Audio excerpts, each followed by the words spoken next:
வீட்டு பக்கத்துல நிறைய களை செடிகளோட ஒரு கோவக்காய் கொடியுமே முளைச்சிருந்தது. கொடியில நிறைய பழங்கள் இருக்கிறத பார்த்துட்டு வரிச்சல் எடுத்துட்டு வந்தோம். பார்த்தா வரிச்சலுக்கு அவசியமே இல்லாம தரையிலேயே கொடி நிறைய படர்ந்துருந்தது.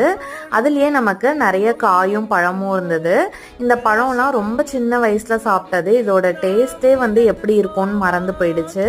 அதுக்காகவே மெயினா இன்னைக்கு பறிச்சுட்டு இருந்தோம். இன்னைக்கு எப்படியும் இதை சாப்பிட்டு பார்த்துடணும்னு. இது நிறைய பறவைங்களுக்கு பிடிச்ச பழம். குறிப்பா சொல்லணும்னா கிளிகளுக்கு ரொம்ப ரொம்ப பிடிச்ச பழம். பாருங்க, கிளி மூக்கு கலர்லயே இருக்கும் இந்த பழம். தரையிலேயே நிறைய பழங்கள் இருந்தனால எந்த அடியும் படாம நம்மளால பறிக்க முடிஞ்சது. இப்ப இதை கழுவி சாப்பிட்டு பார்க்கலாம்.